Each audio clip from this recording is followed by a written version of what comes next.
Well, good morning. It's Saturday morning. You're probably surprised that I remembered to do this on a Saturday, but here we are. Luke 16, 1 through 13 is the text.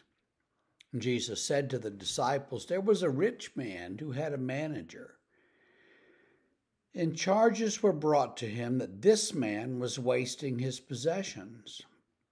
And he called him and said to him, 'What is this I hear about you? Turn in the account of your management, for you can no longer be manager.' And the manager said to himself, 'What'll I do? Since my master is taking the management away from me, I'm not strong enough to dig, and I'm ashamed to beg.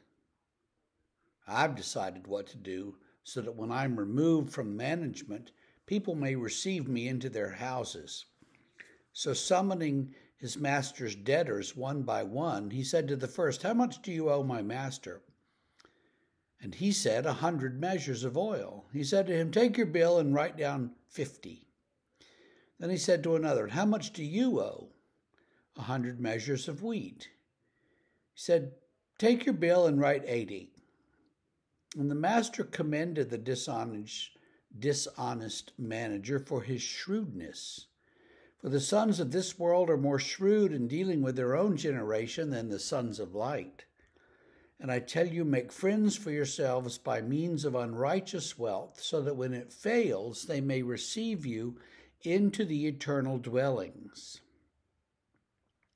One who is faithful in a very little is also faithful in much, and one who is dishonest in a very little is also dishonest in much. If then you have not been faithful in the unrighteous wealth, who will entrust to you the true riches?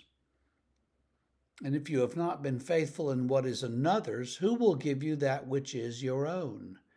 No servant can serve two masters, for either he will hate the one and love the other, or he will be devoted to the one and despise the other. You cannot serve God and money." So Jesus tells a parable about a guy who is he's too ashamed to beg, and he's not big enough, strong enough to dig. He can't do manual labor, and he doesn't want to. He says, "How can I fix this? I know what I'll do. We'll short the owner, and then the debtors, they'll give me a job later because I helped them out." And Jesus says, that was a pretty good thing to do. And sometimes my disciples aren't kind of smart like that. So does Jesus commend dishonesty? I don't think so. And I don't think that's where this is going. And I think that, the Gospels are written years later by people who hear what was said repeated and repeated and repeated. And it may have been changed or altered in the repeating. It may be that Luke didn't quite understand it himself, but he wrote it all down because that's what you do. We don't know. All we have is what the text says. And where the text goes is finally, you can't serve God and money. You can't have two masters. You can only have one. You'll hate one and love the other, and that's no good for anybody. So you have to choose who you're going to serve. Are you going to serve God, or are you going to serve the other? Now, commentators they bend all backwards and twist around trying to make this text make sense. It's pretty hard to do that. But I think Jesus is telling us, don't worry so much about money.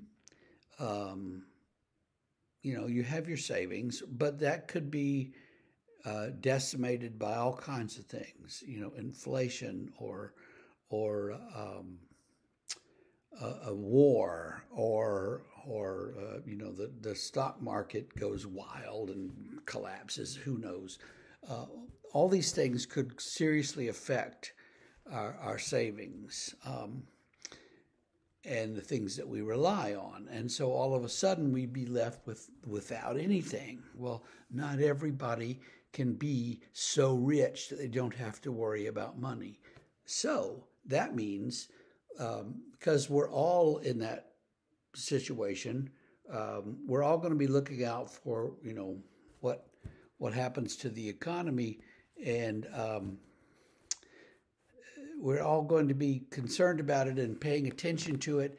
And if the wrong people get in there and start doing things, we're going to vote them out. So at least take some comfort in that, and understand that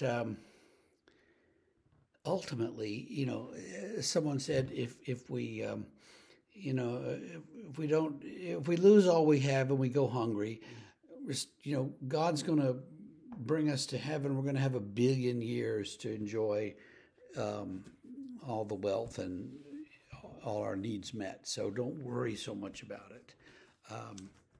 We get very focused on this world and this life and the concerns of this moment. And Jesus is like, don't worry so much about now. Think about the future. So that's pretty much what I've got with this. This is a difficult text. It's between the prodigal son and the rich man and Lazarus, and so it may be kind of a bridge text, but I think the real point is you can't serve God and money. So what are you going to serve? Think about that, and we'll see you on Monday.